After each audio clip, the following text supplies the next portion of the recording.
Hi everybody that's joining. This is our live Q&A sessions that we run on a weekly basis. So we're going to be talking to Alannah Vellacott today. She'll be online in a sec. She's a marine ecologist, researcher, conservationist, diver, works with corals a lot, so I think we're going to talk a lot about corals. I'm just going to add her now. Hopefully the internet will hold up.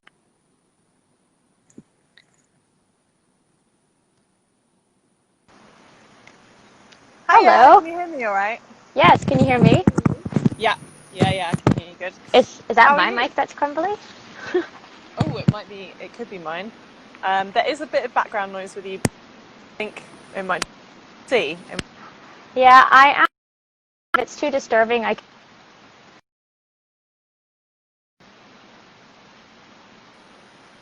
Yes. Is that any better or? Oh yeah, that sounds fine. Okay, weird. Okay, how are you? How is everything? Really well. I had a kind of a cold swim this morning. We are helping out a lab in the U.S. collect genetic samples when it comes to stony coral tissue loss disease.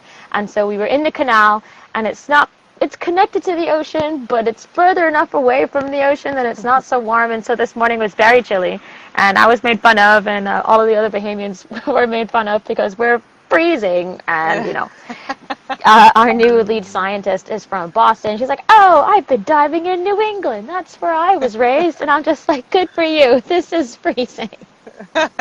Yeah, I complain about when it gets cold here, and I'm English, so I have no leg to stand on whatsoever. I should be used to cold temperatures, but I still find it chilly sometimes. Did you know I'm half English? Oh, really? Oh, cool. Yeah. My dad is from Cornwall, so I'm half Cornish. I know people make jokes about people from Cornwall, and I finally got in on the joke very recently, but that's okay. I think it's foolishness. Well, Cornwall's one of the nicest parts of England. That would be where I'd live if I lived in England. Thank you. Based in Moz now. Speaking of which, I am talking to you from Mozambique, and the power has been on and off all day. So if the power goes off, the screen will go dark, but I'll still be here, and I've got a head torch on hand that I can shine on me so you can still see me. Cool, okay, no problem. So just bear with me if it goes off.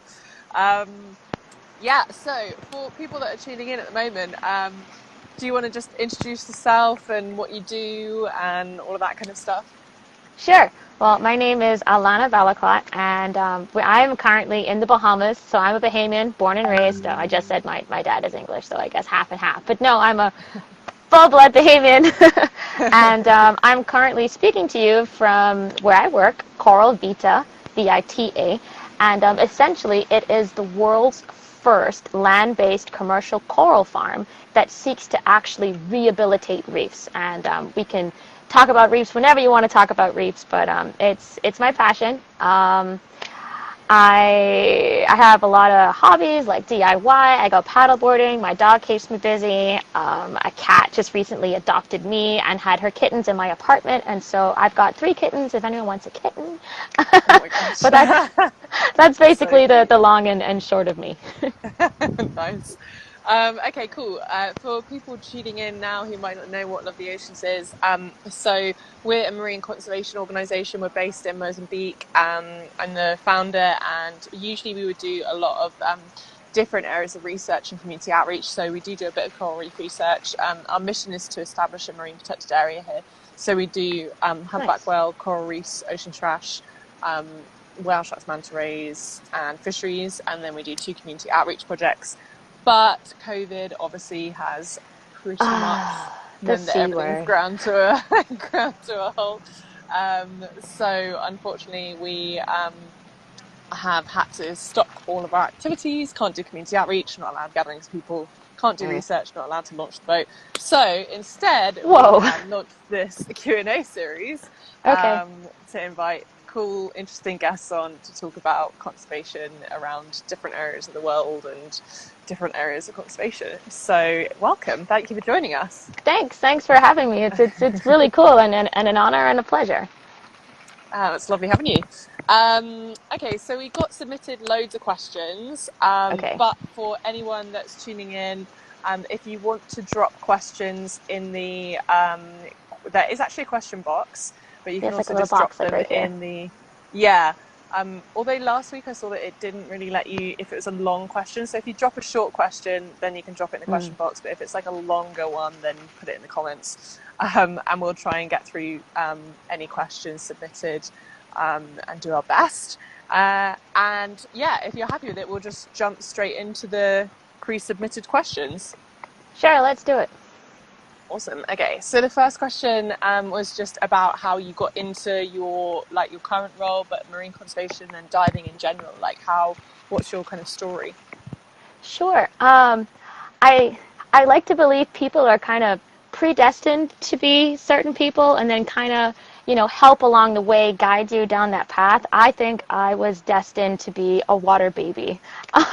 But it does start from the very beginning. I was introduced to the ocean at a very, very young age. My dad always loved the ocean.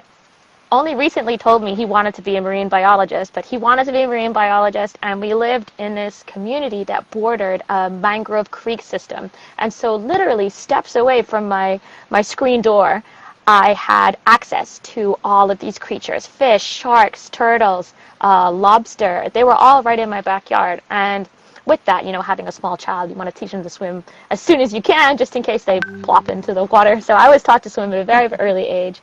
And him being a biology teacher, I got taught kind of names of animals and birds, maybe a little bit more than your standard baby, I guess. And then my neighbors were subsistence fishermen, and so they lived by the water. Like they fished for a living. And so they had two children who were just as feral as I was, and when we met, it was just like destiny. I was going out with them fishing almost whenever I could.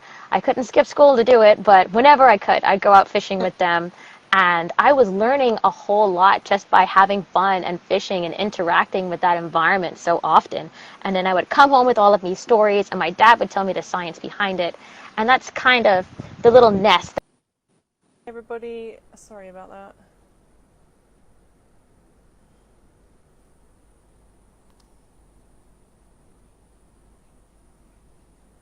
Hi everybody, sorry about that. Hopefully we will be able to restart this session as soon as possible. The internet just dropped out. I have no idea if you guys could watch that and could see me just asking if you could hear me, but hopefully Alannah will be able to come back on now and join us. But we were just talking about how Alannah got into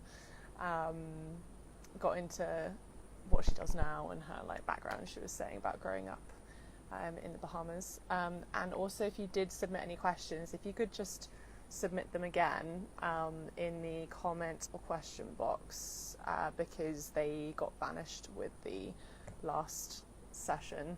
So any questions that were submitted before, just submit them again. I'm just adding in Alannah now, and hopefully the internet will work this time. Fingers crossed. Hi. Hey, sorry, don't know what happened there. I do. My phone did not like being in direct sunlight for that long, so it was like, your phone is too hot and needs to shut down. So I'm like, whoops, so sorry, here I am. That's all good. Usually it's my side, so it's nice to switch up for a change. I really hope the wind isn't too much of a bother if you can hear it, because it's very windy right now. Oh, I can hear you fine, so it's all good. Okay. Hopefully my hair does some muffling. You were just saying about growing up and yes, your dad and stuff. Do you want to just continue what you were saying? Right. So early childhood probably fostered this passion that I currently have.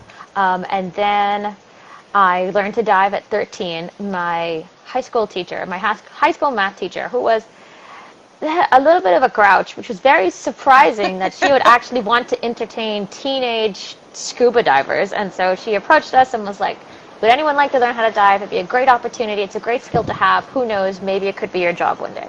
And so it was a very small group of us, and we said, yeah, let's do it. So I was certified at 13, but I really didn't get into much diving probably until a little later, maybe around the age of 19. I was given the opportunity, and I'd like to say that giving people the opportunity or giving people the chance, you just have no idea where it's going to take them. And so this one gentleman, Dr. Lino Davis, was like, "You're young and enthusiastic. We're looking for young Bahamian divers to come and join us on this expedition." And it was a global expedition, and they were going to kick it off in the Bahamas. It was the Khalid bin Sultan Global Reef Expedition. So massive, like 200 plus foot boat that was wood grain, shag carpet, wait staff, order what you want for breakfast. And I'm like, yeah, let's go. And so through that experience, I was able to meet Ken Marks and Judy Lang, really, really big scientists and big movers and shakers in coral reef restoration and reef science, in photography, which actually helps science very much. And it just kind of springboarded from there, really. Throw in the Island School and the Cape Eleuthera Institute, and here I am. Wow, that's awesome. Yeah. And your current role, you are coral restoration specialist at Coral Vita, right? Yes, I am their coral restoration specialist. Nice. So what does that role look like? Like, what does that encompass? Well, essentially every day my job is to make sure our corals are thriving. And I'm going to sneak over there to show you. It's a little windy, but I will sneak over there to show you what the tanks look like. But essentially my job is to make sure that the corals are happy and healthy and are ready to be outplanted whenever they decide to grow big enough. So that my day usually starts off with water quality, and just overall spending about maybe 10 minutes in each tank, just looking at the coral, seeing if anything has changed. Maybe the color is different, maybe this one has grown a lot, or maybe this one isn't growing or has lost some tissue, because they can't talk to you and they don't move around and they don't have any sort of behaviors that isn't inherent for you to understand to say, I'm not doing so well or I'm doing great. And so I'm kind of like a coral interpreter, if you will. And then I have a lot of experience in actually outplanting corals, so growing corals in a nursery or in an aquarium type setting, and then outplanting them back onto the reef is where I have a lot of experience with. And lots of other things like handling the shipping and maybe one or two administrative things that I can pick up. And I'm really good at organizing, so that's really awesome. Do that too. I feel like that's a lot of marine biologists' dreams, being able to do all of that. I'll shuffle you over really quick. Oh yeah, definitely. I can't see. Can you see? Yeah, we can see. Yay. That's awesome. So those corals are our Parietes asteroides, and they are going to be the parent colonies for our microfrags. And some of them are here. They look like little cookies on a tray. Nice. So these guys were cut from those bigger ones that I just showed you. Oh, cool. Yeah. It's a process called microfragmentation, where corals can grow up to 50 times faster than they usually would in the wild. So cutting them like that, just like how if you cut your skin grows faster to try and heal up that wound. It sends energy and nutrients, and your skin goes, okay, yeah, let's fix it. Corals do that too. And so when you cut them, it triggers this rapid healing response, and so they grow really, really quickly, and they keep growing. And then what's even cooler, and it blows my mind all the time, is that if you cut a piece about this big into smaller pieces and they grow, if you put them next to each other, they actually recognize themselves. And they're like, oh, shoots, that's me. And then, poof, they become this coral that's even larger than it was when it started. If you have them strategically, and all of them survived and grew properly. And they're so cool, man. Wow, that's so awesome. I never knew that. Yeah. We do we do in situ coral research, so we don't do any like nursery or growing or anything like that. We don't really have a lab here. Any like sampling or anything that we do, we makeshift a lab. Trust me, I know about we're currently renovating like big time at the moment, and makeshift is like our middle name at the moment. Especially living on an island where you have to import everything, and if something breaks, you have to wait a little while because you have to order it, or maybe it's not in stock, or maybe it's too expensive. And so I'm sure you can relate to like living on an island. You have to make do with what you have a lot of the time, and so you become like experts in your field in that regard. Yeah, we always have a joke where we have a phrase that's make a plan, because there's literally like, we had a student once, so we're like, Mozambique doesn't really have a postal system. We definitely don't have a postal system where we are in Bos. So again, like if something goes, like if something breaks or whatever, cannot order a like replacement or whatever. And we had a volunteer that was like, can't you just order it on Amazon? I was like, it's like, yeah, we can, but it might be here in about a month or so. Not even. I don't think, like, that we don't have a postal address, so you can't even get even stuff shipped. Like, the closest place you can get shipped is the city, which is like 45 minutes. Oh. And I think maybe you could get it sent to like the DHL head office there, but like, maybe. Okay, well, I am grateful, and I'm not going to complain about the local shipping services for maybe a week, and then I'm going to go back to complaining. Yeah. Okay, so just quickly, a question about like when you were talking about like your journey to where you are now and stuff. Did you do like internships, volunteering? Oh, like, what yes. did that kind of involve and look like? Oh, yes. If you are watching and you're really passionate about whatever it is you're doing, it doesn't have to be about corals or the ocean or whatever it is. I believe, at least in my experience, you need to be prepared to volunteer wherever you can and network wherever you can. If people keep seeing your face and keep reading your name, they're going to remember you when they need someone really quickly, especially if you're enthusiastic, not afraid to get your hands dirty. You know, oh, I'll do that for free. Like, that's no problem. Anytime I think you work in your field and you're actually really passionate about it, that shines through, and people remember that. And I mean, that's it's a very big part of how I got here today. Just showing up and being ready and being enthusiastic, not being afraid to say yes, remembering when to say no, but not being afraid to say yes, and just being there and being passionate and being enthusiastic, and remembering when things are hard and scary and uncertain, especially in times like now, is to think back on what you're really passionate about, why you're really doing this, what do you really want to do this for, and get fired up again, and talk to some friends, watch something live like this, and read.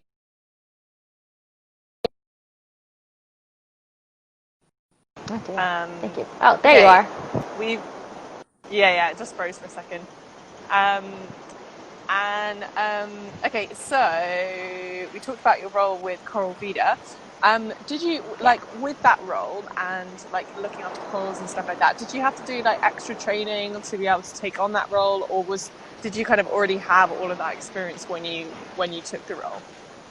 I did have a lot of experience when I took this role, but in that experience, yeah, there was a lot of training.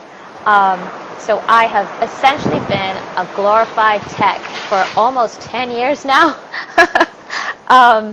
And it's mostly because I just obtained my bachelor's degree, I think in 2017. Life happens, and you know, you can get it when you can get it, and if you can't, just do what you can, right? Yeah.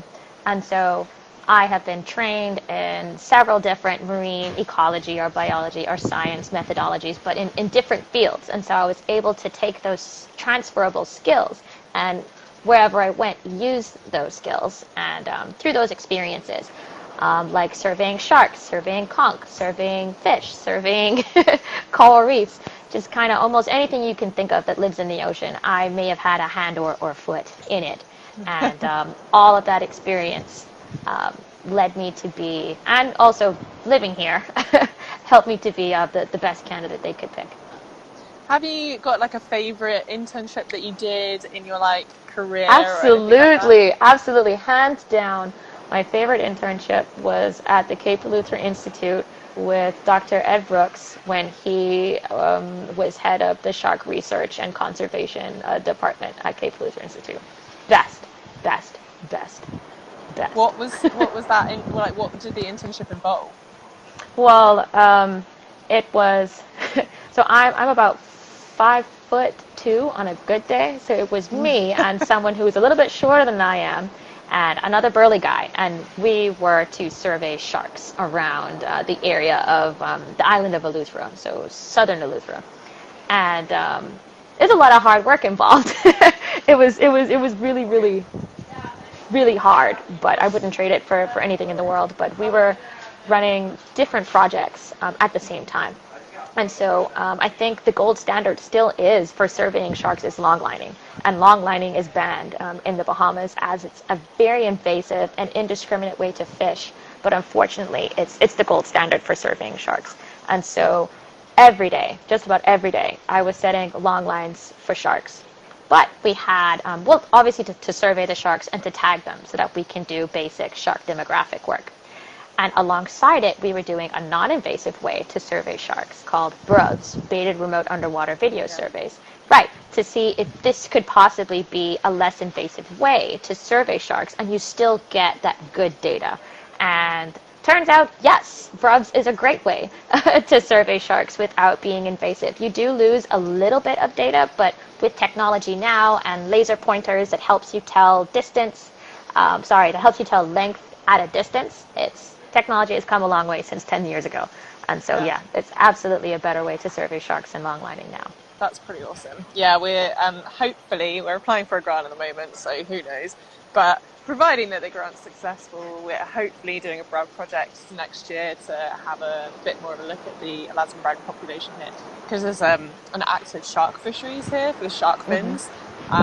So we want to know a bit more. We know what's being taken out, but we don't know about the actual living population. So we want to know a bit more about that. So using BREEFs to do that. But someone just asked a question about that specific internship. They're applying for that internship. Do you have any advice on what would look good on a resume? Yes, any sort of emergency first responder, or I think it's called a woofer or a wooder, something like that.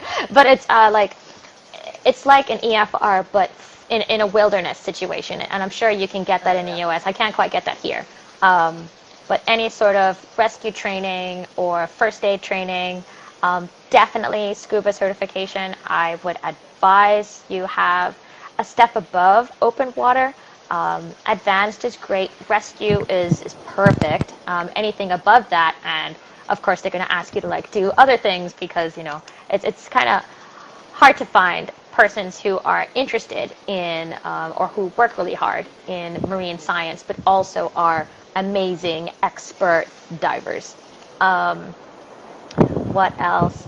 Be ready to see the same maybe 100 people for the next year. If that's something you're not about, then I don't advise it. It will be almost like, not necessarily a wilderness situation, but you're pretty isolated. But you're going to have an amazing time. The networking that's available there, the amount of work and the quality of work that you can do there is going to be great. And the people who work there are very passionate about what they do. And I love all of them dearly because they're like family. And if you do get it, you're going to have an amazing time. Nice advice. Yeah. I feel like working in remote environments around the world, within marine conservation, there are so many times where you could apply for a job and you would find yourself working with a small group of people for prolonged amounts of time. So being able to reflect on yourself and adjust to situations is always a useful skill. Yeah. Definitely.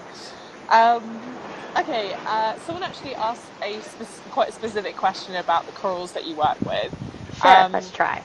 And they said, what sort of materials do you use to attach the corals to artificial reefs? They'd seen a variety of different materials being used. And she also asked, what do you think is the best material to use for the environment? Well, at the moment, in my experience, underwater epoxy. It does take a minute for you to figure out, A, which brands are coral safe, and B, the kind of, viscosity or the texture that you want, and how long it takes to cure, and matching that to your operation. So say, for example, for us, my favorite brand to use is called Allfix. You can find it on Amazon. You can use it on corals. It's really good. It's a basic two-part epoxy that comes in light gray and gray, and when you mix it together, you'll know it's ready because it's gray. It's so silly. But it really does depend on your operation and what you need to do with that epoxy and how long it's going to take you to maybe get to where you're outplanting, and what time you need to start mixing that epoxy to make it work for you. There are other methods though. If you don't have epoxy on hand, there is using a masonry nail and a zip tie. You would hammer a masonry nail into the reef and zip tie the coral into like a small hole that you've already prepped and cleaned. That's a method, but I think epoxy is the best way. That way the coral is secure, and once that dries and it's cured, it's extremely hard and durable, and it's not going anywhere. Sounds good. Okay, and what does your typical day look like in your life, in your role? What does your typical day look like? I would come in and probably spend about maybe 10 minutes just kind of looking at all of the corals and seeing if anything has changed, or good things happening, bad things happening. I would take water quality, so making sure the temperature and the pH is just right, that the corals are happy. And then I would get into whatever project is currently going on at the farm. At the moment, we're renovating kind of everything because we're bringing in this new life support system for our corals. And so we've just kind of recently emptied out the majority of our tanks, and it was a lot of corals into our ocean table nursery and our ocean tree nursery. And so probably tracking, making sure I know which coral is which and where it came from and all of that stuff, making sure that the tanks are clean, and then a bit of diving, going out to the ocean tree nursery or the ocean table nursery and maintaining those nurseries. So cleaning the PVC trees, making sure the corals are doing okay, checking the anchors, making sure they're secure. A lot of maintenance work, really. So do you get to dive sometimes every day? fragging corals? Oh, no, not every day. Soon, every day, but not quite every day. And we've actually been blown out for the past almost week now because of the weather. But we do have to get out at least twice a week to maintain our coral nurseries, yeah. Wow, that's still pretty nice, though. Or sometimes we're doing a survey in the canal, like this morning, and we'll jump in the canal and do that. Or we have to clean the bottom of the boat, and then we make it a dive and collect some snails at the same time to put in the tanks to kind of hold back the algae, because in the summertime, algae grows really quickly. And if you've got some sea urchins and some snails in there, it'll give you like a day or two grace period before you have to go back and clean the tank all over again. Oh, that's pretty awesome. Okay, cool. Someone actually sent a question through. In your opinion, how does media or film influence marine conservation efforts? How is it valuable or not as valuable as other ways of learning for ocean conservation? I think it is paramount to science.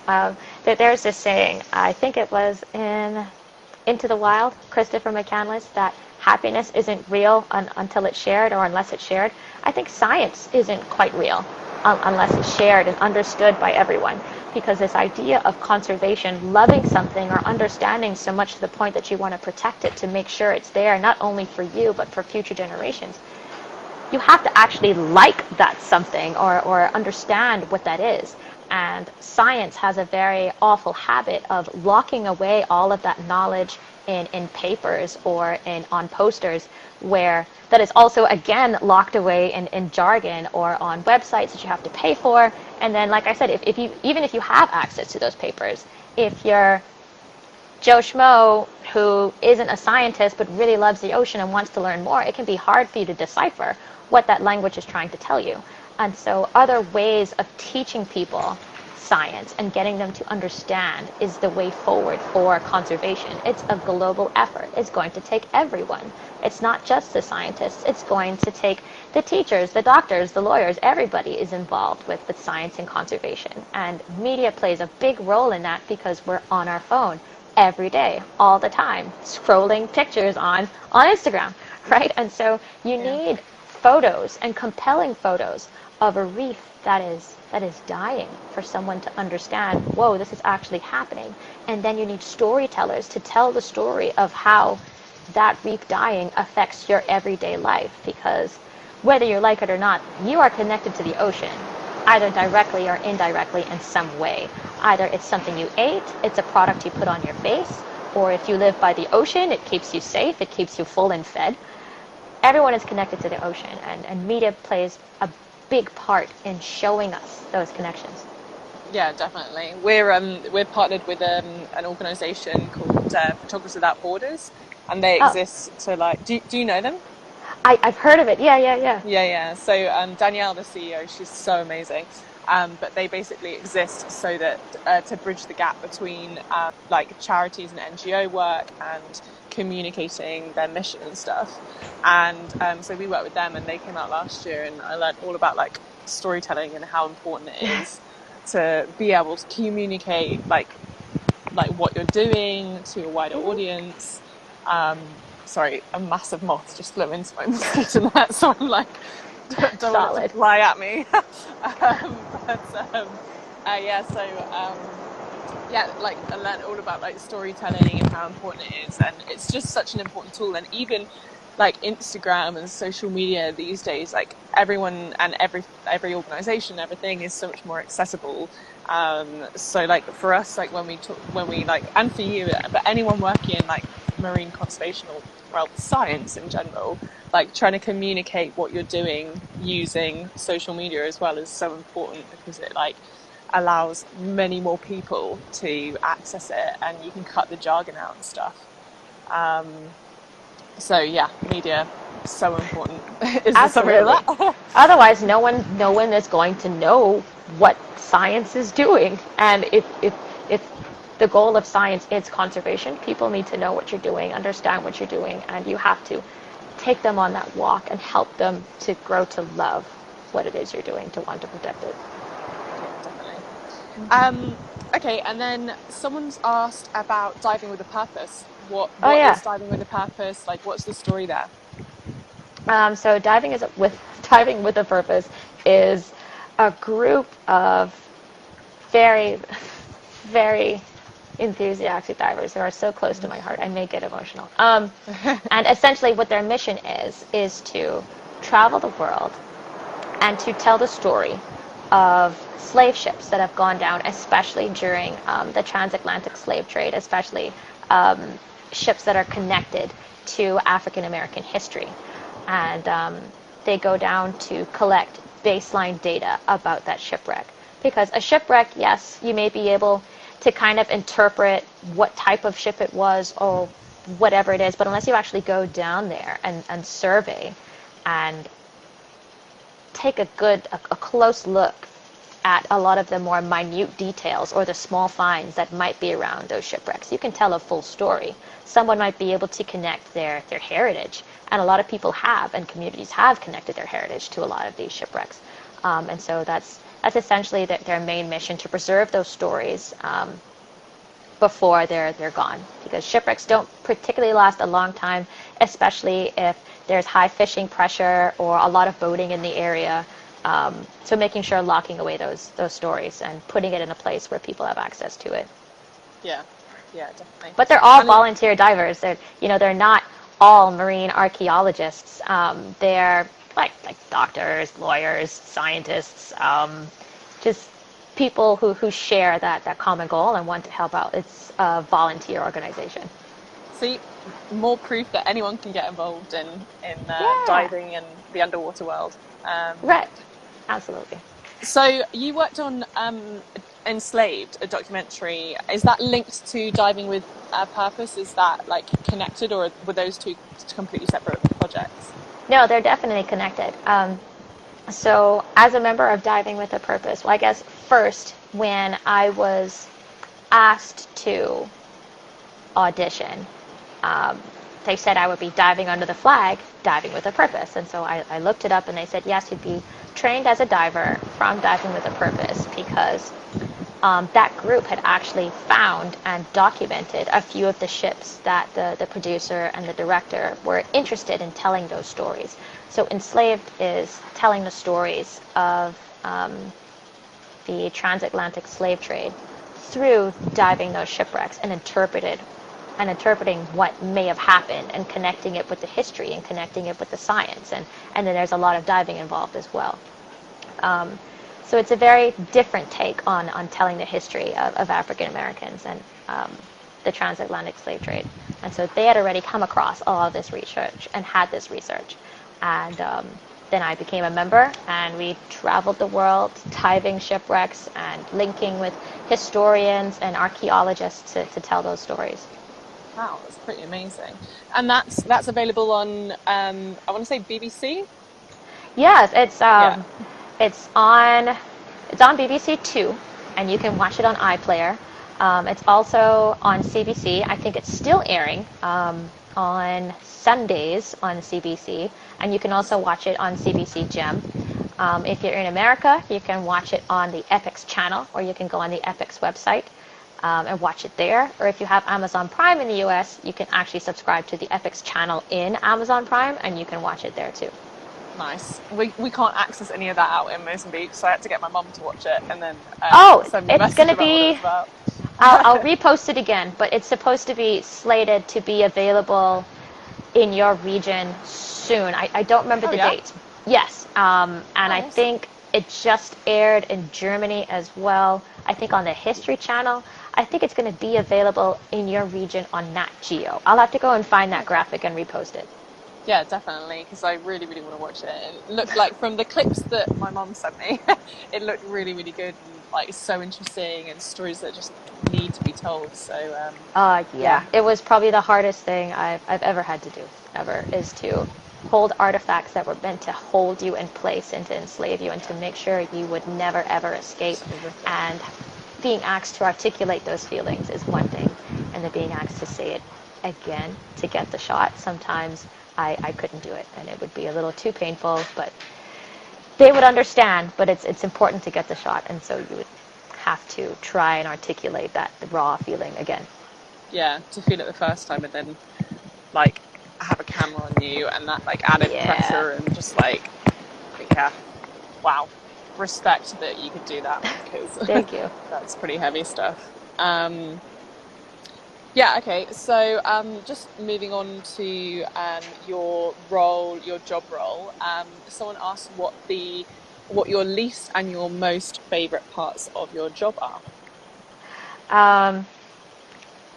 I guess least favorite would be when it's windy like this and the water is a little colder than I prefer.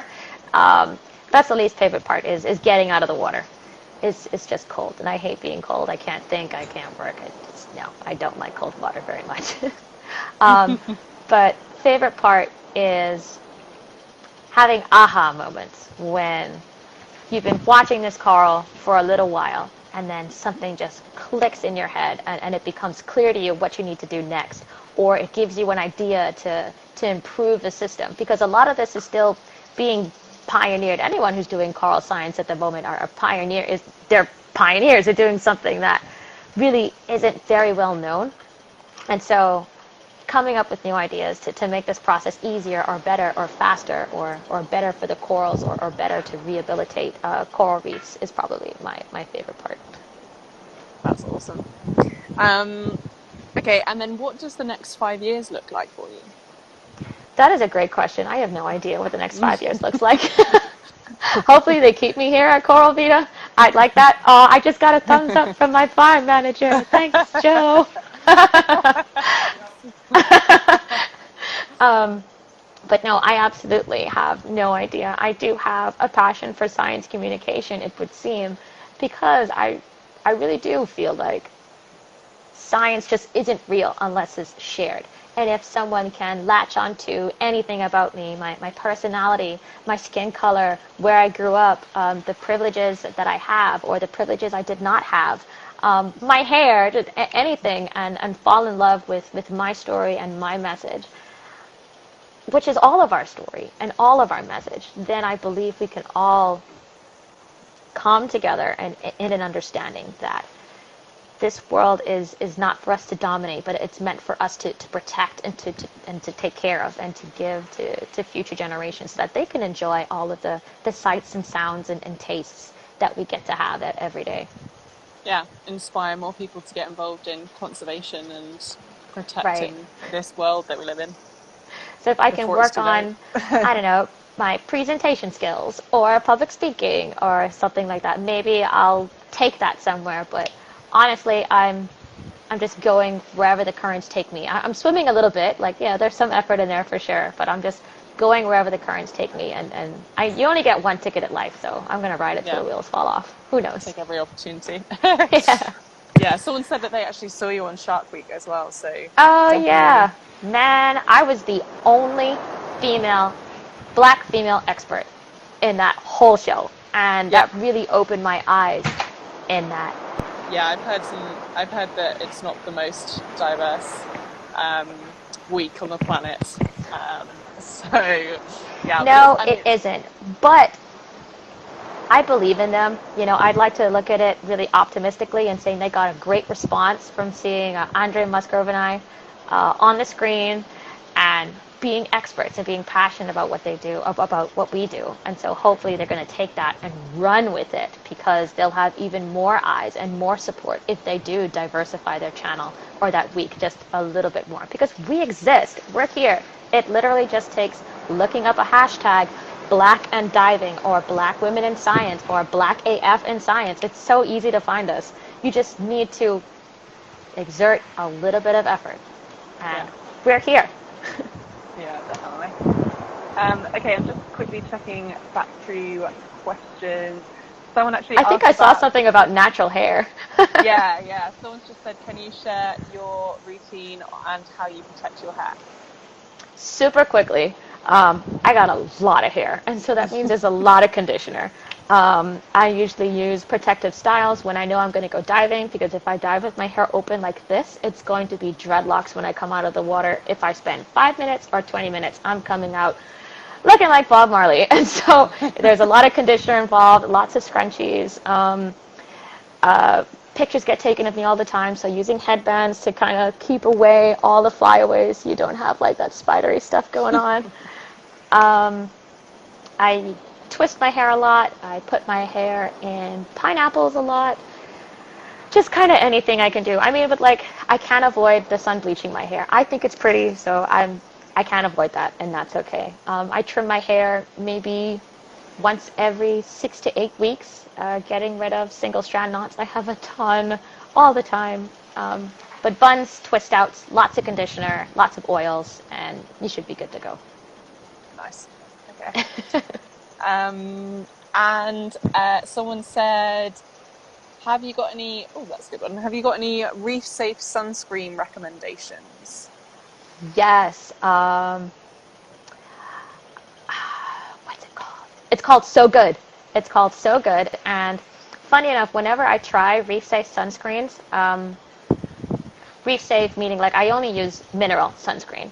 Some of them actually turn my skin color a really gross color, like almost purpley. And one time I really did. Oh God, what's in there that's doing that? I don't know. No. So, some of the zinc products, it just gives my skin a purple sheen. So like if you put it on your skin, it'll look a little white.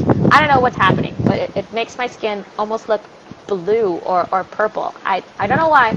And so I've been on the hunt looking for reef safe sunblock that doesn't make me look so purpley. And the brand So Good is actually really good at blending in properly, not looking too shiny or oily. It's a pretty good brand. Yeah, reef safe sun cream's a tricky one. I use what was it called? It's got like shade in the title. I can't remember exactly what it's called. But that was good for a while. But in really hot temperatures, so a lot of the like reef, I found that a lot of the like natural reef safe sun cream, it all comes like, it tends to be like coconut oil and beeswax that are like the things that allow it to spread, and in hot temperatures it kind of like separates out a little bit, which a little bit tricky. I do use a very good reef safe sunscreen, mineral based sunscreen on my face every day, and it's by Color Science. It's tinted. I'm not too keen on it being tinted. You can get a bronze or you can get a glow. The glow is a little bit too light for my complexion, but if I rub it in really good, it's nice. You do end up looking a little oily by midday, and you have to reapply anyway. But the only critique I have with that brand and diving is that if it's tinted and you put on your mask, if your forehead presses against the glass, the oil from my forehead gets onto my mask, and so I've got like this fog that's right here when I'm diving. And then on the inside of my mask, you'll see like the tint of the sunscreen in the seal. And it's kind of yucky. So I am looking for a better non-tinted, reef-safe sunscreen for my face because I have acne-prone skin. Yeah, nice. It used to make someone's skin's green. Yes, I don't know why zinc sunscreen like turns our skin color. It's so weird. Yeah. Well, the thing is that it's a growing industry, isn't it now? Because people are becoming like more aware of it. So, I mean, we can hope that there's going to be more brands and different products and stuff available. That again, yeah. They'll be If they're smart, they will. Yeah, fingers crossed. Yeah. Okay, so we have some fun quickfire questions. Okay, I'll try. They might be silly. I'll try. That I would love to run through with you. And they are not necessarily marine related. They're just like fun questions we do with every interviewee that we have on here. And yeah, if you're ready, we'll whiz through them. Yeah, let's hit it. Okay, cool. Favorite ocean creature? I love finding juvenile smooth trunkfish underwater. They're about the size of a pea, and their fins are going like 1,000,000 miles an hour, and they're so pretty. They're bright yellow with black polka dots, or it's the reverse, just because I'm nervous right now. But that's my favorite thing to find when I go out in the ocean. I love sharks. I love corals, obviously, but I love finding those little guys when I go diving. That's a really good answer. We haven't had that one before. Usually people are like, dolphins! No, they're so much fun to find because they're like this tiny, and their lips are sucked in real tight, and their fins are going at 1,000,000 miles an hour. It's almost like a bumblebee, but underwater. Super clumsy. Can't fly for shit, but they're doing their best. Okay, favorite day of the week? Saturday, because I can do stuff, but I can also relax and be absolutely lazy if I want to. Nice. Plastic-free or eco product that you can't live without? My water bottle, hands down. I need to be better about drinking water. If my boyfriend is watching, he'll probably want me to drink water right after this, but I rarely go anywhere without a water bottle. I even keep one in my car under the seat. Nice. Well, yeah, important in hot climates. I always struggle to drink enough water, and then one of my friends was like, make jelly, and then you can eat jelly and drink water, and it's like double water. And I was like, not 100%. I don't think I want jelly when I want water. Yeah, favorite beach in the world? Gold Rock Beach, Grand Bahama, right here. I love it. Nice. When the tide goes out, it goes out for and you can skimboard, like flatland skimboard if you've got a woody. You can great skimboarding on that beach too. Wow, nice. I'm rubbish at that kind of thing, so I would just fall on my butt immediately. Pretty sure I've still got a scar on my thigh from the last time I tried, so I think you're good. Really? Okay, last song that you listened to? Bronze Whales. I was listening to it this morning when I wrote in. I forgot the name of it, but the artist is, or the group, the band is Bronze Whales. I'm going to remember like in the middle of another question and answer, I promise. No worries. Dolphins or sharks? Sharks. Dolphins are assholes, man. Sharks are straightforward. You are going to get what they give you, and that is it. No apologies. Dolphins are sly, and they think dolphins are like people, so nah. Yeah, dolphins are like the gangsters of the ocean. They like get high using pufferfish, and they are one of the only species that have recreational sex. They're just all over the shop. They've molested humans in the past. Yeah, no. I've been a victim of that before. Have you? No. Oh my god. Oh yeah. Really weird. It's like, oh, what is it doing? It's trying to boink you. What? Yeah, no, sharks are much better. I like sharks. Favorite holiday? Christmas. Would you rather be able to speak every language in the world or be able to speak to animals? Animals, definitely. Yeah, I think we we have. Just talk to the corals. Yeah, like, what do you need? What can I get you? Would you like a freezie? Would you like some chocolate? Like, whatever it is you need to grow faster, I'll get it to you. Make your job a lot easier. Oh, yeah. As a superpower, teleportation or breathing underwater? Breathing underwater. You know how much research I can get done if I was able to actually breathe underwater? I wouldn't have to leave. I could just be there and collect my data. Here you go, and come back down, do what I'm doing. Okay, what's next? Hand it back up to the boat. Okay, and keep going for hours. I'd get so much done. Yeah, it's true. And you wouldn't have to deal with like decompression. But I actually don't know, obviously, but I assume if you could breathe underwater, you wouldn't have to deal with decompression and all that jazz. I can hide from anyone. I can hide from my friends. I can hide from enemies. I'll just like be underwater and go away. I'll go walk to Turks and Caicos and visit my mom. Nice. And what book would you take with you onto a desert island? Plant ID book.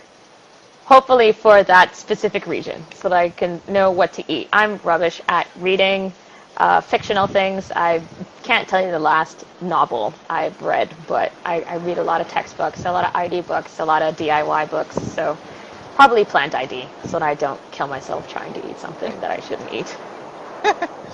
These days, I genuinely think that if someone gave me a panga and I could like just climb up a tree and oh, there we go, that's my power out. Sorry, I am still here. Flashlight! Yeah, give me a second. I don't know if you can hear, but there's like massive rolling thunder in the background as well. No. So we've got a storm coming in. Hi, Mummy. So... My mom's watching. Nice. Okay, wait, give me 2 seconds. No, might let the power will come back on in a second. This is so cool. I'm jealous. I want a flashlight. Don't be too jealous. If the power doesn't come on all night, it's just going into summer here, so it's really, really hot. So if the power doesn't come on all night, then I won't sleep tonight. It's going to be too hot. Sorry. No, it's all good. But I cannot see my questions now. Okay, so we said the book. Okay, the first thing that you're going to do when things get back to normal. If I haven't seen my boyfriend already, go see my boyfriend, go see my mom, maybe do a little bit of shopping. Yeah. Going and seeing family and friends, like traveling and stuff. Yeah, definitely. Oh, yeah. 100%. Yeah, for sure. Especially with Christmas approaching now, just around the corner. Okay, and then last question was, why do you love the oceans? The ocean, it's where I feel most at home. It's my peace. It's where I go to cry. It's where I go to celebrate. It's just so much within me. I am so much water that it's home. It's a family member. It's where I feel most comfortable, most at home, and I love it so much, and I just want to share it with everyone. Like if anyone, like I said earlier, if anyone can love the ocean through whatever aspect of me that I have, or that they like, or that they wish they had, or that they agree with, I want to gift my love of the ocean to anyone and everyone who wants to listen. Almost like that meme with the coffee. It's like someone asking me about the ocean and I'm just pouring in the coffee creamer. That's me. Oh, okay. Oh, yeah. Back on. It will probably go on and off a million more times this evening. That was a really good answer.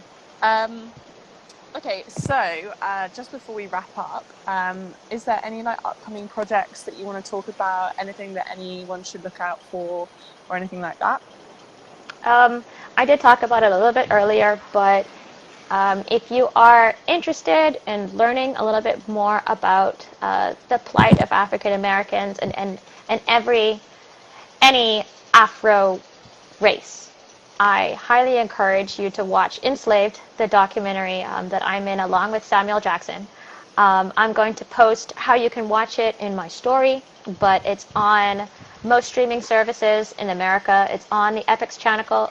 It's on the FX channel in America. It's on CBC in Canada, and it's on BBC Two and iPlayer in the UK. I highly encourage it. Jeez, I'm nervous. I highly encourage you to watch it, and watch it with a friend. Get some popcorn, get cozy. It does get a little difficult, but you'll feel good that you understand and you know a little bit more about the truth and the difficulties that African Americans or any Afro variety, it's a terrible word, of race experiences on a daily basis. Yeah, definitely. So everyone can check that out on all of those different channels that you mentioned. So please, people watching, please do go and check that out. And then if you'd like to adopt a coral, you're welcome to check out the Coral Vita website at coralvita.co. And check out the website, learn a little bit about corals. Check out our Instagram. We post almost every day. Sorry, Mike. Yeah. You can adopt a coral on our website, and what you donate will go towards growing a coral from a very small, tiny microfragment to being outplanted back onto the reef to rehabilitating reefs globally. And that's an awesome Christmas present. So there we go. Oh, yeah. Thanks for that plug. Okay, cool. Thank you so much for joining. If you ever want to come to Mozambique, then please do hit us up. We're more than happy to have you. And you can see we might actually, we want to be able to do a coral nursery project it's actually a little way off. We've got to do quite a bit of initial research first, but in a few years, we will be looking to do a coral nursery project. So I may hit you up for some advice around that in the future. But sure, if you ever want to come to Mozambique, then please do come and visit, and I'll show you our area and the work that we do. Thanks so much for participating tonight. It's been so awesome talking to you. Thanks. And anyone watching, so this is going to be available on our IGTV immediately after this, and then we'll also cross-post it onto our YouTube later in the week. So if you want to watch it on YouTube, you can there. And top left-hand corner, please go and follow Alannah, and you can follow Love the Oceans if you're not already following us.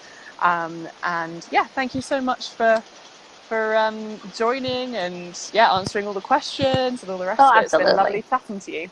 Thanks so much for having me. It was fun. Yeah. Have a great day. Thanks. You too. Bye. Ciao.